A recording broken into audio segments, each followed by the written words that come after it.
Great. Hello, everyone, and welcome to our stream today. We're very lucky to have Drew Taylor, founder and CEO of the Wild West Crypto Show and Blockchain Media Group. Hi, Drew. How are you doing? I'm doing very well, George. I appreciate you having me on today. And I have to ask you, you're across the world. What time is it there? It's 3 o'clock in the afternoon. Oh, okay. So not bad. Okay. It's 9 o'clock in the morning here. 9 o'clock in the morning. Good start to the day. So Yeah. today we're going to be going through our questions, and our viewers can't wait to hear sort of your experience and opinions on what's happening with the cryptocurrency ecosystem. And before I get you to introduce yourself, I'm just also going to say thanks to our sponsor today, and that's Crypterium. They're currently building a mobile app where you're going to be able to turn cryptocurrencies into money, spend them like cash, and shop around the world and pay with your coins and tokens at NFC terminals and scan your QR codes. So hopefully it will make online stores and paying for your goods that bit easier, which is what we want with cryptocurrencies. Drew, if I can just get you to introduce yourself, a bit about yourself, and what the Wild West Crypto Show is all about. Okay, you bet. I am Drew Taylor, as you said, and I am from Texas. So, we do this kind of all the time. I was raised in a cowboy hat and boots. And I've done several radio shows over the years for about the last 20 years and a couple of TV shows. And as I began to follow the crypto space in 2013, I realized that in order to get good information and messaging kind of to the masses, because to your point about Crypterium, we have to have mass adoption for the system to work and become global the way we want it to work. Yeah. So as I began to pay attention to, Bitcoin, obviously, and then the emerging cryptocurrencies, and then the underlying technology of blockchain, I realized that a good voice, and I don't mean this in a negative way, everything starts out, there's a genesis for everything. And so as I listened to some of the podcast and YouTube channels, I realized that they weren't really mainstream. And so what I wanted to do is bring this to the regular airwaves, terrestrial radio, and now terrestrial television. And in doing that, bring experts on from around the world in the space so that the old guys, we like to call them our old cowboy buddies in their pickup trucks, when they hear this on the radio, we can pique their interest and we begin to educate them, because most people that are going to really get into this marketplace and adoption in a large way, they're not going to their computers and looking at YouTube and listening to podcasts. So we needed to be able to reach them where they are. And so after listening to several podcasts and watching YouTube from around the world, I thought it was time to go ahead and get engaged and start a show. Mm-hmm. So the Wild West Crypto Show, obviously, everyone agrees this is the kind of what the Wild West in this technology. Yeah. And so I thought it was appropriate. And since we're from Texas, it fit right in. And so we just decided to call this the Wild West Crypto Show. And then my co-host, he worked for Merrill Lynch, and he was a trader. He had his own fund for a number of years. And so he came more from the traditional finance side. So I wanted to bring that credibility and those credentials into this, because as you guys well know, being in the space, cryptocurrency is still, I got into the internet. I had my first website built in 1994. All right, yeah. Yes, so I'm an early adopter of technologies, and I couldn't really understand and grasp what the internet was. And I realized I missed in capitalizing on the internet. Although I used it for my businesses, I didn't embrace it early on in a big enough position that I really capitalized. I decided with cryptocurrencies and blockchain, they are the future of money, the future of how we transact, and they're the future of how we record and document all of these transactions. So I decided to jump in both feet. Very cool. Very cool. Yeah, well, we can't wait to sort of get going with our questions. So if it's okay with you, we'll get started. Absolutely. So yeah, as you've mentioned, you've got your Wild West Crypto Show, and in your experience, what would you say?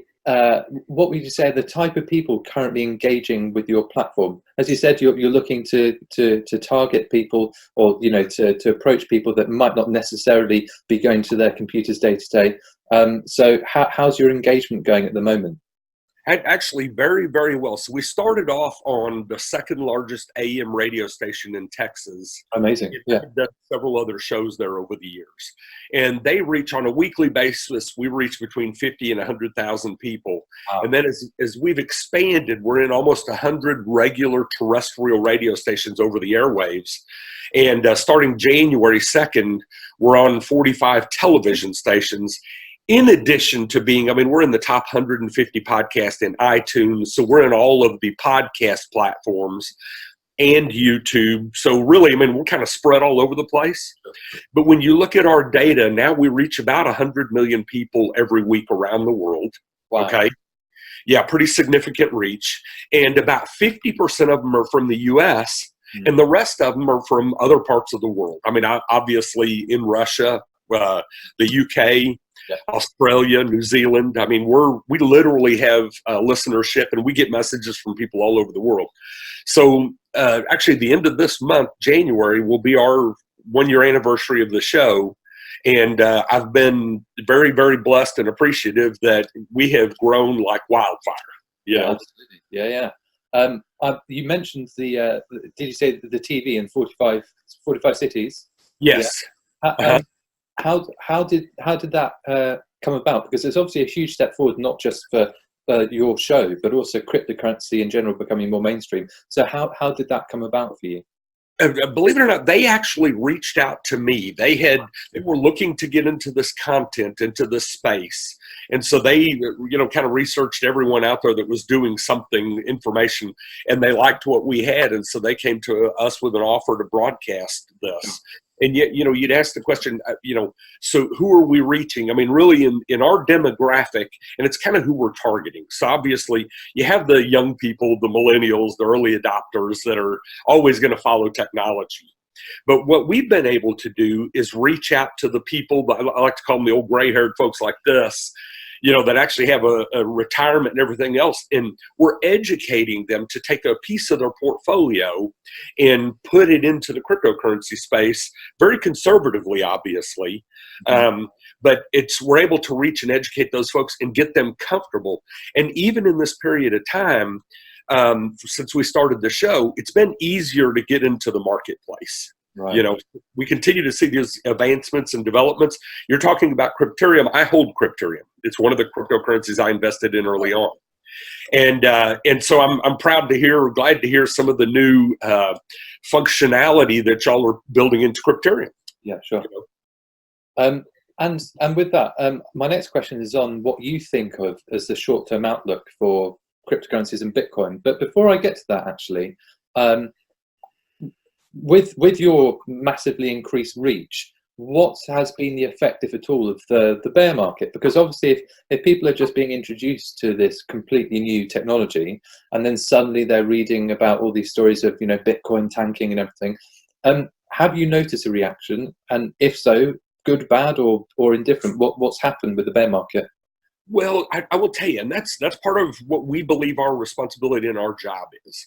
And that is to go and, people do things typically, especially in the financial markets, emotionally. Yeah. When they began computer trading, okay, there's this artificial intelligence, which really, that's what computer trading is. It looks at all these variables and trigger points and everything else, and then it initiates trades based on those. Yeah. So when most humans react to things emotionally. So if they see the market falling, it's like Chicken Little. They say the sky is falling, and they go and they sell. And what we try to do is bring balance to that. Because the reality is, whether you're looking at Amazon started 30 years ago as an online place to buy books. Now they're the world's largest online retailer. Okay, so they continued to see opportunities and get into those markets that could expand their business. But if you look at the growth track of Amazon, it's very, very similar to what we're seeing in the cryptocurrency space. These highs and these lows and everything else. If you look at our NASDAQ stock market, okay, and you overlay Bitcoin, they're almost identical. Yeah. And so that's a big part of the emotion. However, and part of the reason that we reach the people that we do is when people begin to understand the technology behind cryptocurrencies, okay, the blockchain technology, and they realized that this distributed ledger that records forever, okay, this immutable record of things that have happened, that by itself, every big business in the world is getting into the blockchain space, okay? Cryptocurrencies are obviously started out as the medium of exchange that is supported by the blockchain, okay? So it's a matter of educating people as to, the volatility that we see in the markets. They've been in every financial market throughout history. Yeah. From sugar to spices to tulips, I mean, you name it, you've seen this volatility in the marketplace. So this is a natural trend. And what we try to encourage people to do, for one thing, and we do not give financial advice, we share information. Yeah. But we encourage people to get in and sensibly invest in this marketplace, but don't do it with your house payment or your car payment.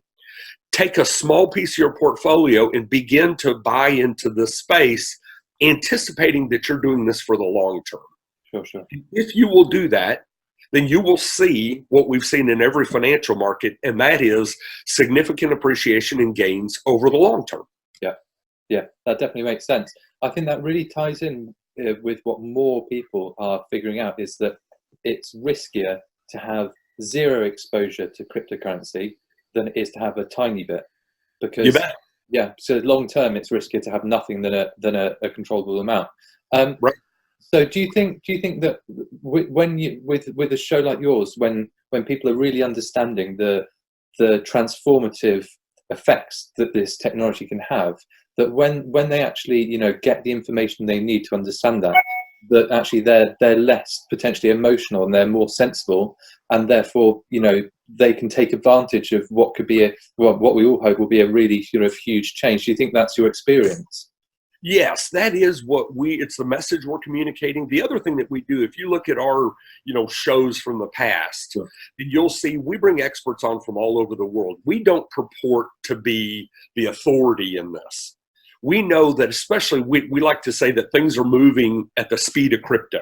Yeah. Okay.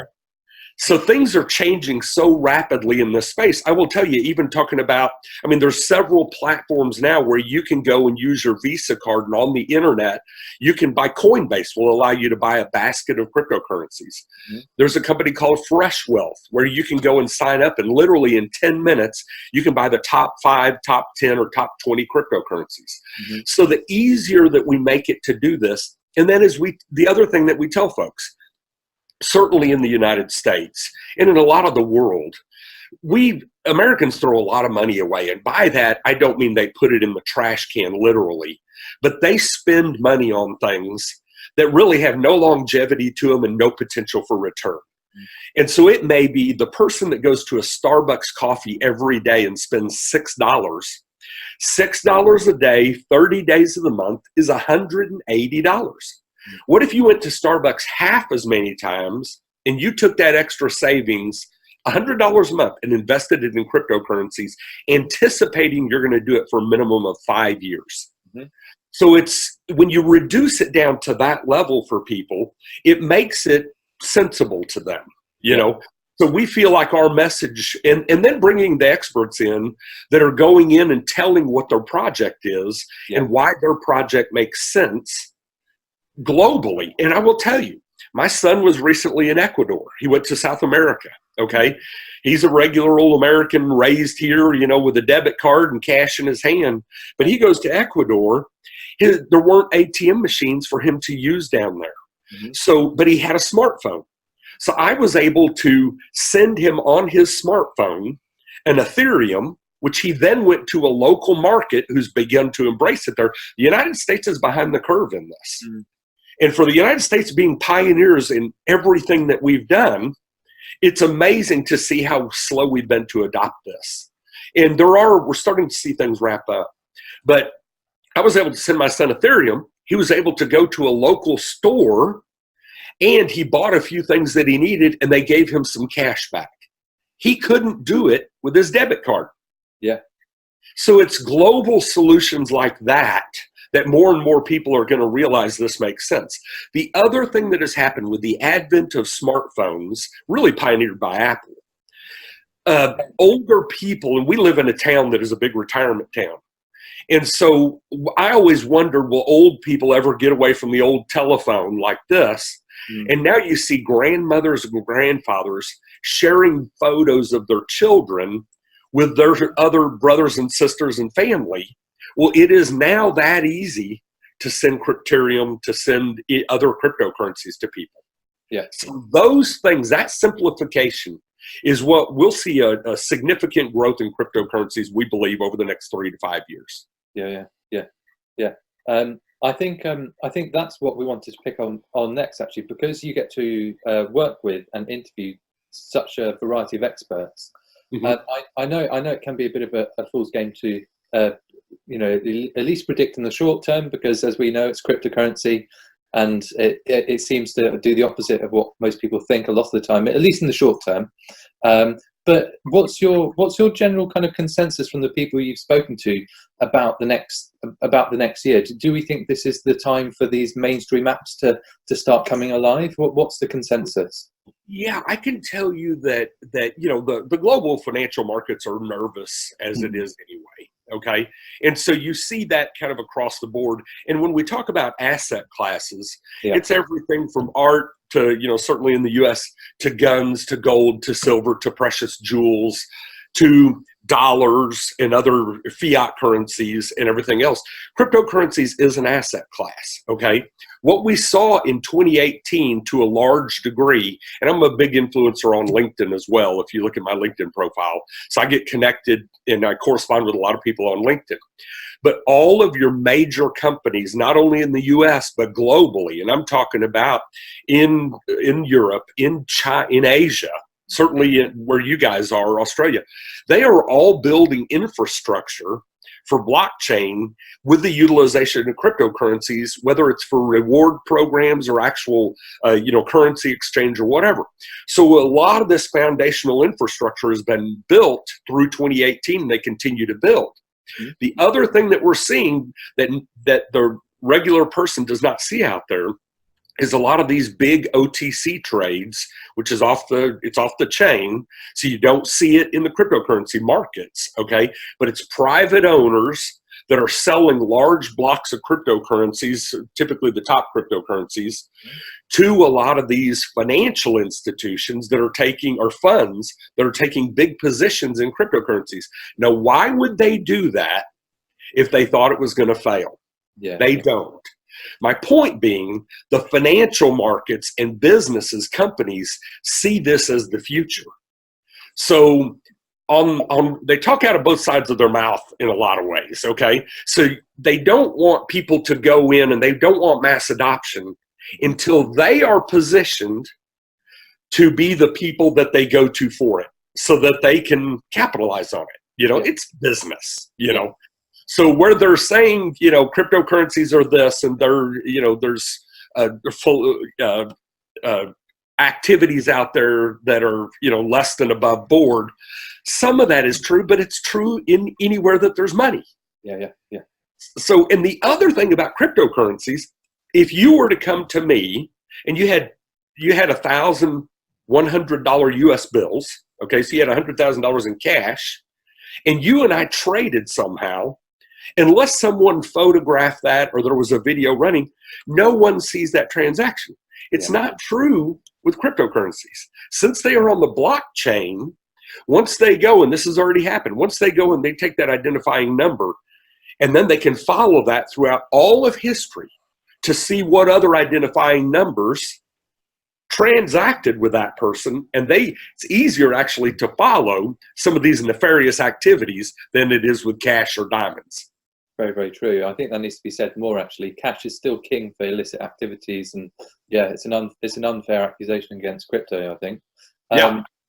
So you've mentioned some of the projects you're personally interested in. If you're able to, our viewers obviously have a really diverse set of cryptocurrency interests. Apart from the ones you've mentioned, are there any projects that you're interested in, that you've got an eye on, that you think might sort of might hopefully either take off or become more prominent in the future? I can tell you, and candidly, Yeah, I cool. say we don't give financial advice, and Cool. I can tell you, here's my recommendation to people, and I'm not going to pull out any. I hold right now about 40 different cryptocurrencies. Okay, right, fair enough. Okay, obviously I hold about the top 10. Yeah. But then I hold other cryptocurrencies. So it's a matter of doing your homework. Yes. Okay. So I will, and this is what I liken it to for everyday activities. If a new restaurant opens, you may be a pioneer and you go in and you're going to try that restaurant. Okay. Yeah. If the service is good and it looks clean and the food is good and the experience is good and the price is good, you're going to share that with other people, right? Yeah. But you've done some homework, and it may just be that homework is that you've gone in and you've done an assessment of the place, right? So my message in that is being that in this space, I encourage people to get in, and I encourage them, the top cryptocurrencies, and so let's call it the top 10 or 20 that have history, that have been around. My inclination would be to buy a certain amount of those top 20 cryptocurrencies, okay? Small amounts, $100 a month or whatever the number is. Beyond that, look for some of these projects. I mentioned Amazon earlier. If you look at the history of Microsoft and Apple and Amazon and so many others, at one point, they were where every cryptocurrency's been, okay? So they were an upstart with an idea that was struggling for cash, that tried to give a message that this is what we're doing. Look at the team behind the projects that you're interested in. Look at what their platform, what their solution is that they're offering to the world, and does that make sense as a solution? I can tell you that an app that allowed me to go and send money to my son in Ecuador, that's a real world solution. Yeah. I can tell you, they're one of our, and he's a friend and associate, Naked Technologies, a guy by the name of Marco Robinson.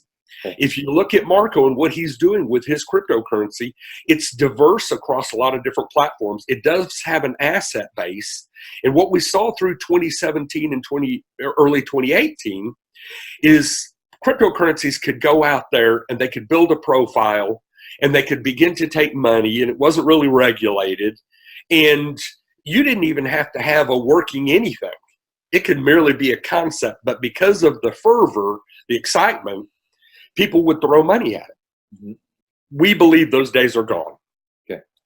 We think that what we'll see more and more, a company called Overstock.com, they got into this business early on. Well, if you look at Overstock.com, their involvement in cryptocurrencies it's significant, because they saw the underlying technology and they got into the space.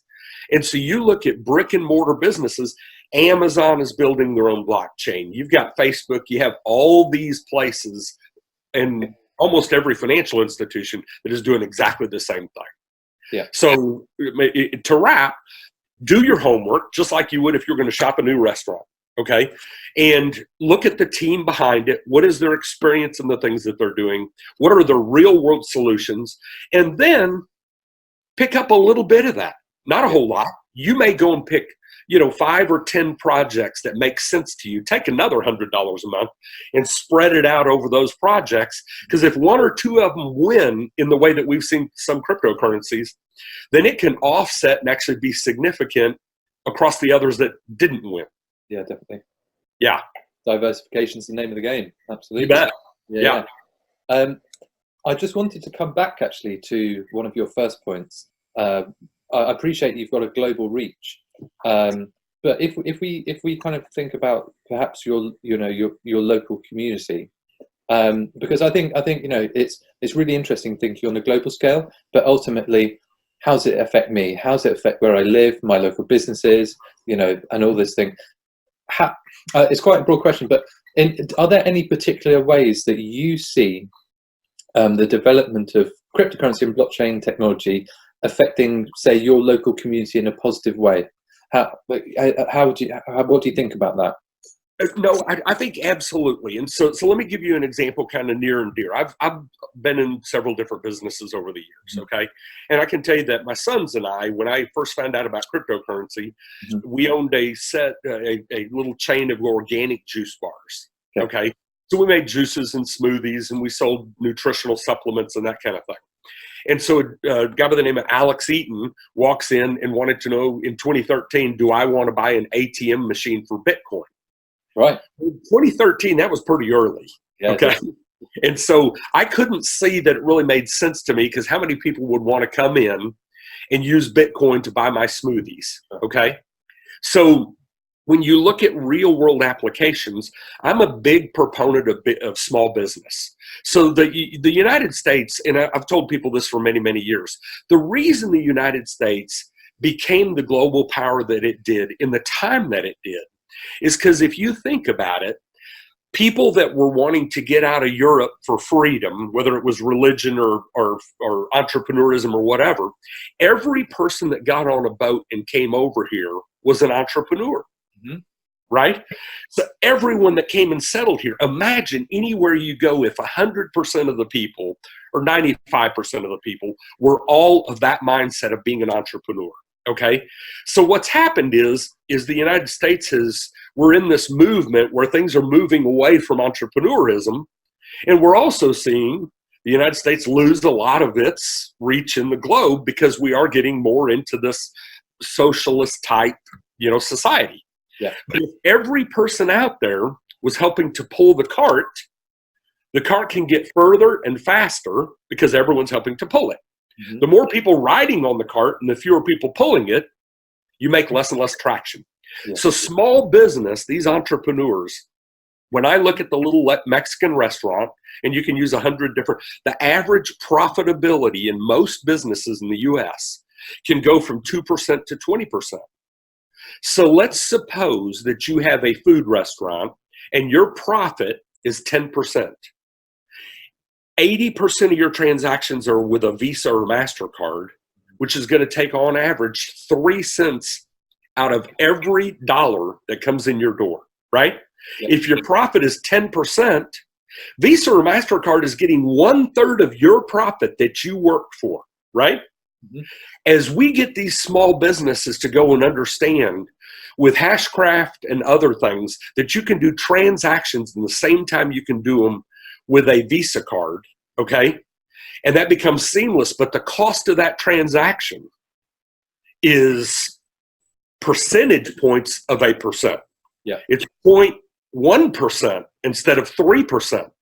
Imagine the entrepreneur that has a business, and let's say they do $250,000 a year and they net $50,000 a year, and 3% of that, $15,000 a year, ends up going to, or on the 250, 3%, $7,500 a year goes to Visa or MasterCard for those transactions, which takes their profit from $50,000 to $42,500. What if they had another $5,000 because it was cryptocurrency they transacted with? Yeah. They give themselves a 10% raise. Yeah. So those are the things, and it's the education piece where the more people that understand what cryptocurrencies really are and how they really work, it'll affect our bottom line. And that's where I think globally we'll see the world lifted as a result of cryptocurrencies. I think that's I completely agree. I think that's one of the most exciting things about this technology. And it's really fascinating to hear you say that, because whenever I speak to people that might not know a huge amount, I say, if you're looking to start, brick and mortar business, just do it and see if you can get your payments on cryptocurrency, because you will not horribly but undercut all your competitors, because you're going to have that edge. You're going to have that lower, smaller bottom margin, lower bottom margin, and if you're as good, if not better than the rest of them, you'll beat them, and you'll be more successful. And it can be as simple as changing your payment process to cryptocurrency technology, and you could essentially offer the same product to someone down the road, but you can afford to compete. I think it's really exciting, and it's accessible. It doesn't have to be just one business. It can be as many businesses as possible, which I think is so cool. Actually, just think this is more of not a silly question, but I'm sure you're aware there's a Russian farmer who during the ICO stage put his farm into an ICO. Essentially, he raised money and he gives dividends as well, and became famous. He raised more than $500,000. I appreciate this might not be applicable to your business now, but could you ever see a future potentially where the Wild West Ranch, for example, the crypto ranch, could be an idea, or would that ever tempt you as a means of fundraising?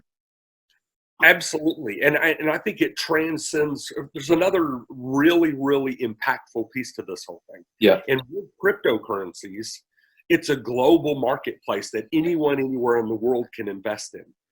So imagine when you can attract people from around the world that you have sold on your concept or your idea or your business, okay? It's going to be a lot easier. That access to money from around the world is going to be a lot easier. So I think that as people understand what this is, what cryptocurrencies and blockchain are, I think that this is, it's funny because in the US a few years ago, we started crowdfunding, okay, where you could go out to the masses and there's a lot of restrictions on it.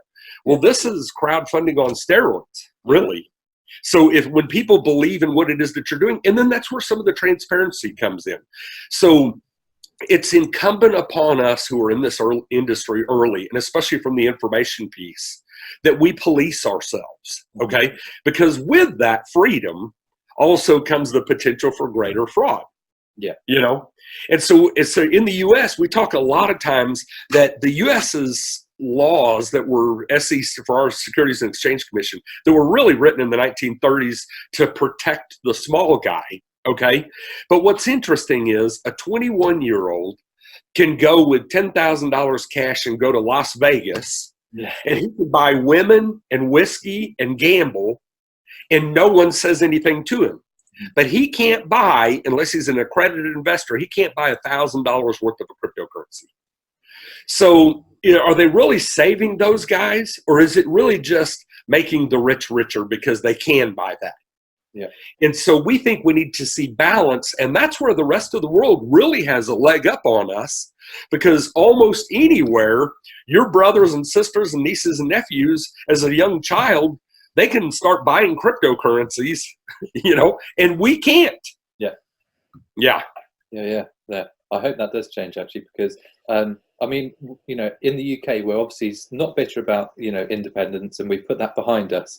But to see America, what was and still is such a forward-facing country, and it is the place that people still think you see people go and chase their dreams, right? Right. If you've got a dream and you want it to happen, you can go and get it the American way, and to see that potentially start to slip because of regulators being slow in the uptake is actually a sad thing to watch. Because I think not just Amazon and Apple, but loads of other American companies can be such an example, and it's important that it remains a big part of the global community, because the US has so much to offer, and especially in more collaborative ways with cryptocurrency. So we hope the legislators catch up, because trust me, we do too. So I happily, it's fascinating to talk to you today, and I could happily talk to you all day. I think now would be great if I kind of hand over the questions to you to wrap up. Is there anything that we haven't talked about today, or you'd like to mention that perhaps we haven't covered? Do you have anything you'd like to mention or talk about? It really kind of the message and what we believe in is that trust but verify stuff. I mean, this goes back to the old Ronald Reagan. So, with your Mikhail Gorbachev and all that. Trust but verify. The information that you hear on the television and a lot of our mainstream media, there was a time in the U.S. foundation of the United States was a free and fair press. Yep. We really don't have that anymore. Okay. Yeah. Special interests that continue to influence every message that goes out there. So just because people hear that someone on television say something does not mean it's true or accurate, So, and thank heavens for the internet, Mhm. Because if you'll spend some time looking around to see what the facts are, and even YouTube and other platforms like that, where people can go in and show, I will tell you that it's interesting, and I'm going to shift gears a little bit. And I was raised too late to hit the the hippie phase in the United States, but we're seeing the United States in a very, very fast pace going, and all of a sudden seeing the values of hemp. Okay. And so I'll call it, traditionally marijuana or whatever. And I'm not talking about drugs for people to go and get high, but I'm talking about hemp as a weed. Henry Ford, who pioneered the assembly line, he wanted to build the panels of his vehicles out of hemp.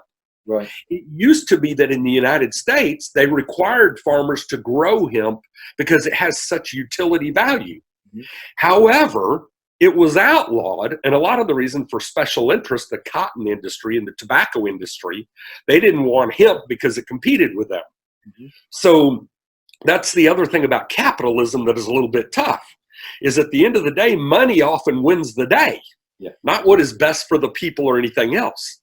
So what we've seen is we're seeing this resurgence in that industry, and significant amount of money is being raised because there is so much utility value. I will tell you, the United States and China, tariffs were put on steel, okay? My partner is a developer, and he's building our new world headquarters here, a 21,000 square foot building, okay? Yeah. The cost of steel is 3 times what it was when he initially budgeted for that building. Yeah. If he had been able to use hemp fiber in that building, he could have cut the cost of that by 1/3, which means the building would have been built at his original budget. We're not that far along yet. But my point being that the message given, and in this country for 70 years, everyone was told, this is bad, it's horrible, you can't even grow it for industrial purposes. Mm-hmm. And so the messages that you always hear on television and that kind of thing are not always in your interest, and they're not always true. Okay. So people need to go, and instead of listening to a 5-minute soundbite, and even us, I can tell you, I raised 2 sons by myself. And I told my sons as I was raising them, question everyone and everything, including me. And so now I've got 2 sons that are very independent thinkers. They're very, very successful. And sometimes I want to kick their butt because they question me more than I want them to. But that's what that is a message. Question everything, including the information. I may tell you something because I like crypterium, or I like naked dollars, or whatever it is, doesn't mean you should. It may not fit you. Do your own homework, and when it makes sense, act on that. Absolutely, completely agree. Yeah. So I'll tell you one other thing. And George, I really appreciate you guys reaching out to me, because the information education space, not just in the United States, but around the world, people that are willing to go on, and we even bring on people with opposing views. There's a financial guru in the United States, guy by the name of Dave Ramsey, okay? And he's the number 3 talk radio show in the United States.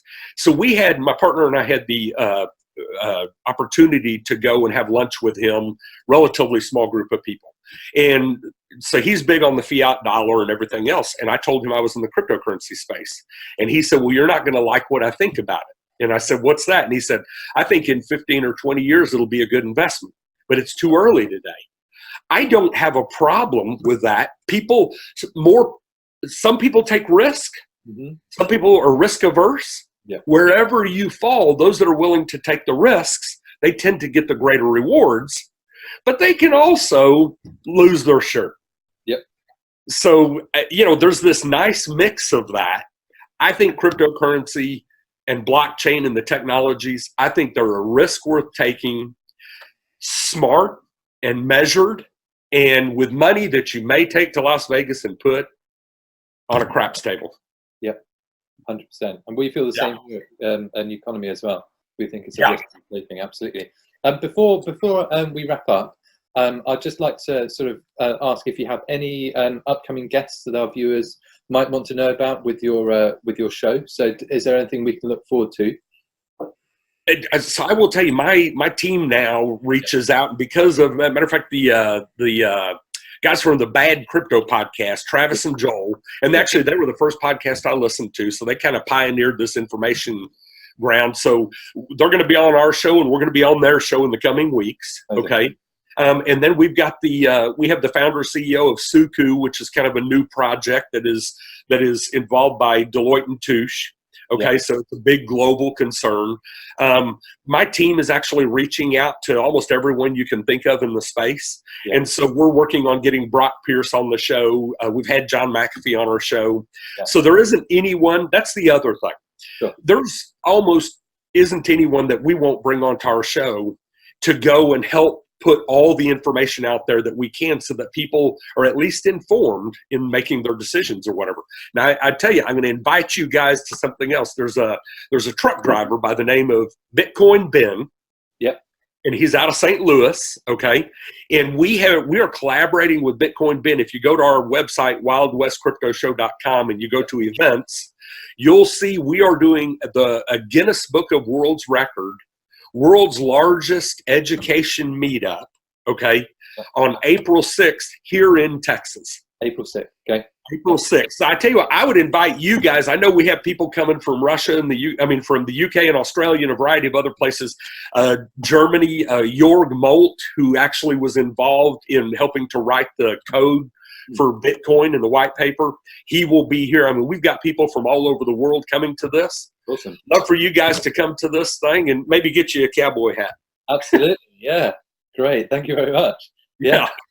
Very cool. Well, yeah, we are out of time, but thank you so much for joining us today. It's been an absolute pleasure to have you. Yeah, we can't wait to sort of, see what happens in the future with your show. It's great to hear other platforms having such, brilliant success and spreading the message and, helping educate people. So absolutely, education is the foundation for this, and thank you guys for doing what you're doing, and check back with us anytime. Yeah, we'll do. All right. Well, you take care, and we'll hopefully see you very soon. Very good. Thank you so much. Thank you.